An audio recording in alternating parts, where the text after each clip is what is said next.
Hello dear students, I welcome you all in class of BSc Part 2. BSc Part 1 में आप लोग सब पढ़ते हैं lower plants, algae, fungi, bryophytes, pteridophytes and gymnosperms. लेकिन यहाँ सेकेंड ईयर में आप लोग पूरा का पूरा एंजियोस्पर्म्स पढ़ते हैं, जिसका फर्स्ट पेपर है।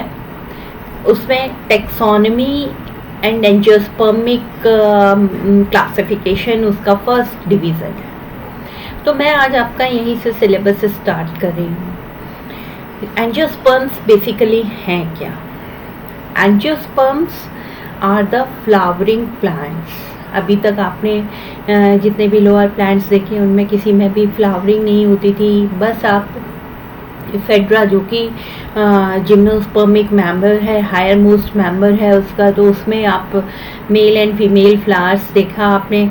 लेकिन वहाँ पर जिम्नोस्पर्म्स में नेकेड सीडेड प्लांट्स होते हैं, तो उनके सीड्स के ऊपर इंटेग्यूमेंट नहीं होता। पर एंजियोस्पर्म्स फुल्ली डेवलप्ड प्लांट होते हैं जिनके ऊपर सीड के ऊपर इंटेग्यूमेंट होता है। तो आइए आज यहाँ पे इसका क्लासिफिकेशन डिस्कस करते हैं। Angiosperms are plants that produce flowers and bear their seeds with integument in their fruits. It is the most diverse group of kingdom Plantae. It contains about 64 genera, 416 families, approximately 13,000 genera and 3 lakh species. देखिए कितना wide इसकी kingdom है कि 3 लाख उसमें species included है। इतने सारे plants को एक साथ पढ़ना इम्पॉसिबल है या उनको स्टडी करना इम्पॉसिबल है, और ना ही ये सारे प्लांट्स आपको एक जगह उपलब्ध हो सकते हैं जहाँ पर आप उनको स्टडी कर सकें। इसीलिए बहुत पुराने समय से ही जब भी प्लांट्स की स्टडी की बात आती रही है तो इसको छोटे छोटे ग्रुप्स में क्लासिफाई करके स्टडी करने का हमेशा से कोशिश की जाती रही है। Beginning of classification started with pre historic time with the efforts of Aristotle and Theophrastus. हम लोगों ने अपनी हिस्ट्री में अरिस्टो और थियोफ्रेस्टस के बारे में सुना है, तो उनके समय से ही ये पता चल गया था कि हमें क्लासिफिकेशन करना होगा और क्लासिफिकेशन के बाद ही हम प्लांट्स को पूरी तरह स्टडी कर पाएंगे। The earliest system of classification were based on structural resemblances and morphology such as trees, shrubs, vines and herbs. Publication of Darwin's theory in 1859 initiated a systematic thinking of classification in form of phylogenetic and cytogenetical considerations. जब से Darwin's theory आई थी 1859 में, तब से ये systematic thinking हो गई थी कि हमें जब क्लासिफिकेशन करना होगा तो हमें 2 थ्योरीज पे काम करना होगा। पहला फाइलोजेनेटिक और दूसरा साइटोजेनेटिक। Phylogenetic classification क्या है? Phylogenetic classification is the classification which is based upon the all evolutionary lines of any plant. यानी कि हमें प्लांट के इवोल्यूशन को देखना पड़ेगा, उसके इवोल्यूशन कहाँ से हुआ है, उसका एंसेस्टर कौन है, कहाँ से उसका डेवलपमेंट हुआ है, तो वो देखना पड़ेगा। और दूसरा साइटोजेनेटिकल यानी कि सेलुलर स्ट्रक्चर विद उसका जेनेटिकल कंपोजिशन हमें स्टडी करना पड़ेगा, तभी हम किसी भी प्लांट को क्लासिफाई कर सकते हैं।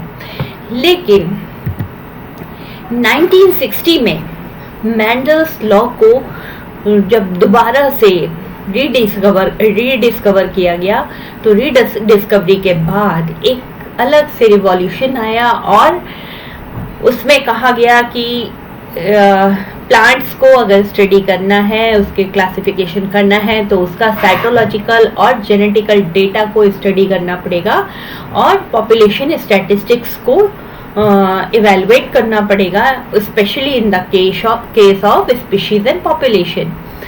But in the 1960 after rediscovery of Mendel's law, a revolution came in field of classification. Application of cytological and genetical data and population statistics, especially in case of species and population was also started.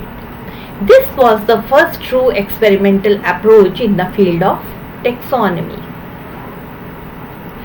और हम science के students हैं, हम लोग के लिए experimental approaches ही appropriate approaches है. हमें उसको इवैल्यूएट करना होता है, उसको एक्सपेरिमेंट करना होता है, उसकी एनालिसिस करनी होती है, तभी हम लोग किसी रिजल्ट को अप्रोप्रिएट मान सकते हैं. इसीलिए ये जब कहा गया कि ये फर्स्ट ट्रू एक्सपेरिमेंटल अप्रोच है, तो सारे के सारे साइंटिस्ट ने डिसाइड किया कि यही सही लाइन है, इसी के ऊपर बेस्ड होना चाहिए हमारा classification of plants.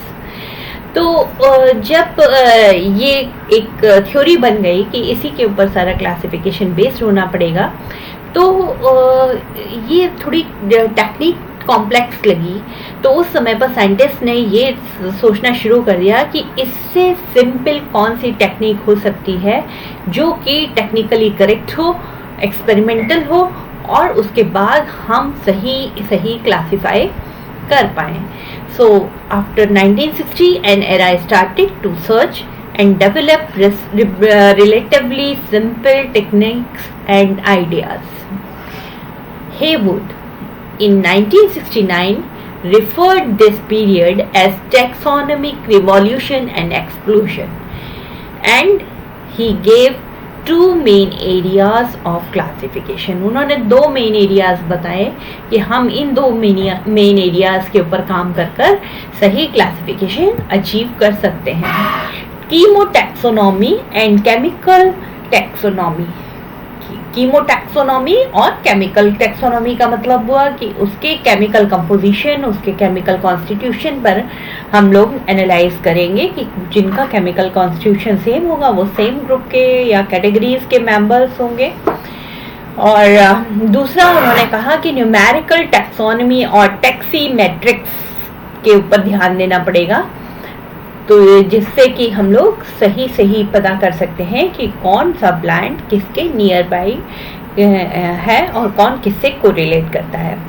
Early civilizations of India, China and Egypt show evidences of plant classification. पुराने समय के जो एविडेंसेस हैं इंडिया, चाइना और इजिप्ट के, उनमें भी ये देखने को मिलता है कि उन लोगों ने कोशिश की है पुराने समय में भी क्लासिफिकेशन करने की. As an India ancient literature Vriksha Ayurveda compiled bye Parashara नाम के साइंटिस्ट ने वृक्ष आयुर्वेदा नाम की एक बुक लिखी. उस बुक से ये बिल्कुल क्लियर है कि उस समय पे भी क्लासिफिकेशन के लिए कोशिश की जाती रही, और उन्होंने अपनी फैमिलीज को गण कहा है. तो फॉर एग्जाम्पल गण स्वास्तिका गणेयम, जो स्वास्तिका गणेयम नाम का एक गण उन्होंने बनाया था, it is very much resemble to family Cruciferae. उन्होंने जो उसके फीचर्स दिए हैं उसमें उन्होंने देखा था कि जो उसके कैलिक्स और कोरोला है, उसमें 4 कैलिक्स होते हैं, 4 कोरोला होते हैं और क्रॉस फॉर्म में होते हैं. तो उस क्रॉस को उन्होंने रिजेंबल किया स्वास्तिक से और उस गण का नाम रख दिया स्वास्तिका गणेयम. इसी तरह एक और भी इनका ग्रुप है त्रिपुसंज्ञम का मतलब है कि 3 चीज जहां पर जॉइंट हो रही हो, संगम हो रहा हो जिनका, तो उसके जो एविडेंसेस हैं वो बहुत कुछ फैमिली कुकुरबिटेसी से रिजेंबल करते हैं. और उस फैमिली के साथ जब देखते हैं तो उसकी ट्राइलॉक्यूलर ओवरी और 3 स्टेमन्स उसको प्रूव करते हैं कि वो उसके साथ को रिलेट करती है. इस तरीके से उनके अधिकतर गण किसी न किसी फैमिली के साथ को रिलेट करते हैं.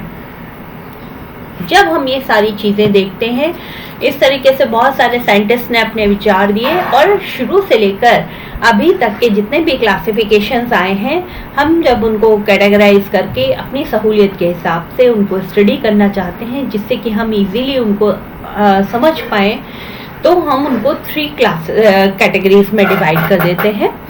System of classification is divided into 3 groups, 3 categories: artificial system of classification, natural system of classification and phylogenetic system of classification.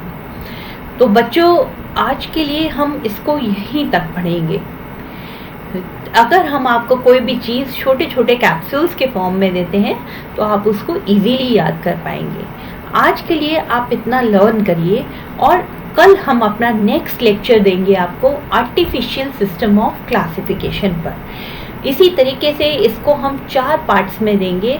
आज आपने उसका हिस्टोरिकल अकाउंट देखा, कल आप आर्टिफिशियल सिस्टम देखेंगे, परसों आप नेचुरल सिस्टम ऑफ क्लासिफिकेशन देखेंगे, एंड डे आफ्टर टुमारो आप फाइलोजेनेटिक सिस्टम ऑफ क्लासिफिकेशन देखेंगे। तो इस तरीके से हम इसकी सारी कैटेगरीज को डे बाय डे डिस्कस करेंगे। अगर आपने चारों इसके सेगमेंट्स देखेंगे तो आपका पूरा का पूरा क्लासिफिकेशन कंप्लीटली तैयार हो जाएगा।